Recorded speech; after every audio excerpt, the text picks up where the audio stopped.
Y un placer tenerlo, un invitado de lujo en esta pandemia. Bienvenido el doctor Facundo Manes. Hola Facu, ¿cómo estás?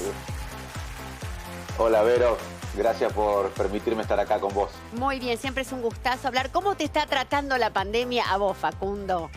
¿Cómo está tu cerebrito? Estamos haciendo todo lo posible para salir resilientes, más fortalecidos de todo este dolor y todo este sufrimiento que estamos atravesando. Y por eso me gusta la idea de hablar con vos sobre todo esto. ¿Qué podemos hacer para salir un poco más fortalecidos, atravesar este dolor, este sufrimiento? Porque estamos viendo en un estudio que acabamos de terminar que hay un gran impacto en la función mental, en el ánimo, y entre todos debemos tener una respuesta urgente e inmediata, ¿no? O sea, esto que vos decís es lógico, es entendible y asustan tal vez los números, ¿no? ¿Cómo estamos transitando esta pandemia? ¿Qué es lo que más nos angustia? ¿La incertidumbre? ¿El no tener un plan? ¿Qué arrojó ese estudio que vos hiciste en tu fundación? Gracias, Vero, por la pregunta, muy importante. Mirá, te cuento el estudio primero. Nosotros, los datos te doy rápidamente. Sí. Cuando empezó la cuarentena, estudiamos a la población y vimos que había ansiedad y depresión, pero mucho más ansiedad, que era lógico por lo impredecible, la incertidumbre, el miedo que se generó. Ahora estamos viendo que hay más depresión, hay más fatiga mental. Sí, en esta extensión de la cuarentena y de la incertidumbre ya nos cansamos, nos agobiamos, no queremos tal vez salir. Exacto, es una combinación de la pandemia con la cuarentena. O sea, no es solo la cuarentena, es también la pandemia. Los dos fenómenos impactan en nuestro bienestar mental, y es importante también, como vos sabés, que sos colega, no excluir a la salud mental de la salud. Claro. A veces separamos la salud física de la salud mental y es un todo, y por eso estamos hablando de esto acá. Y sobre todo porque los jóvenes vimos en el estudio, vimos que los jóvenes están sufriendo bastante, están afectados. Vemos que de cada 10 jóvenes, 8 presentan síntomas leves o moderados o severos de depresión.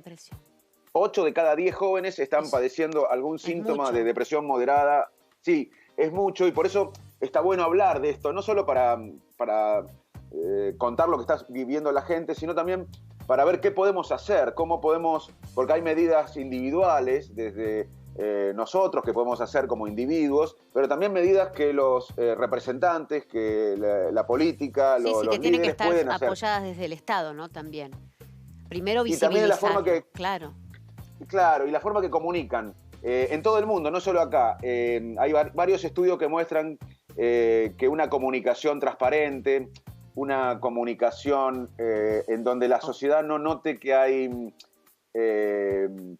básicamente oportunismo, manipulación, que se diga la verdad, la especulación, que se diga la verdad, aún que se diga que no saben.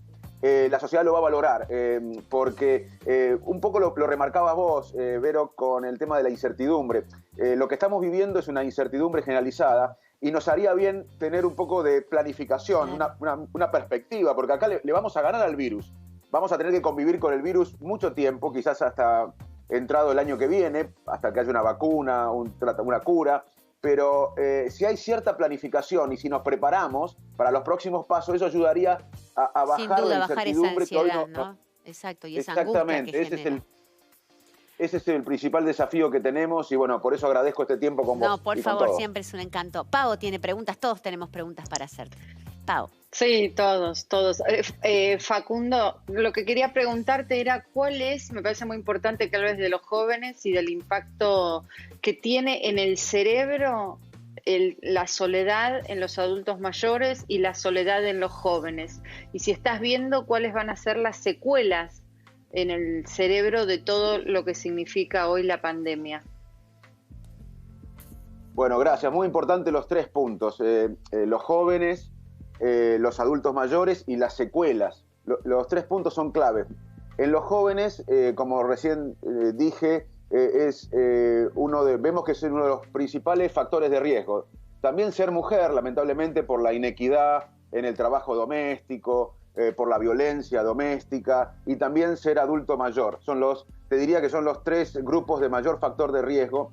Y en nuestro país o en los países emergentes se suma, a diferencia de en Europa, Estados Unidos, la gran incertidumbre económica. Claro. Que eso, yo el otro día en el Ateneo semanal de Favaloro y Neco hablábamos con un psiquiatra de Roma y yo pensaba que iba a contar que había una epidemia de impacto mental como la estamos viendo acá. Y ellos me contaban, el psiquiatra contaba que no, porque ellos estuvieron confinados casi 2 meses y recibieron del Estado euros, mucha gente, incluso aumentó la capacidad de ahorro. No es la realidad de los países emergentes. Claro, lo que ocurre aquí. O sea que acá, a la pandemia, a la cuarentena se suma que somos un país en vías de desarrollo, un país con mucha... Sí, que la pandemia nos agarró en un momento económico también en el inicio muy detonado, bueno, digamos, la economía, lo laboral. Arrancamos también menos bueno, 10. Y claro, exactamente. Y los jóvenes hay que escucharlos, hay que genuinamente, empáticamente, hay que escuchar lo que están, dejarlos expresar las emociones, porque ellos, el cerebro, la parte frontal que interviene en la regulación de las emociones, termina de desarrollarse después de la segunda década, después de los 20 años. Entonces, los jóvenes están desarrollando sus emociones y no terminar el último año en muchos el colegio, no hacer el viaje de egresados, la incertidumbre laboral que van a tener los más grandes. Entonces, hay que escucharlos, hay que contenerlos y hay que hacer un programa masivo de psicoeducación. En los adultos es otro tema, porque antes de la pandemia, antes del COVID, había en el mundo una epidemia de soledad. Cuando tenemos sed, la sensación de sed es una alarma para buscar líquidos. Cuando tenemos hambre, el hambre es una alarma para buscar comida. Y la soledad es una alarma para decirnos que somos seres sociales y necesitamos estar conectados. Pero previo a la pandemia, había una epidemia en el mundo de soledad. La gente, el 40% de los americanos, había datos que no tenían con quién hablar en un momento de su vida o se sentían solas, incluso en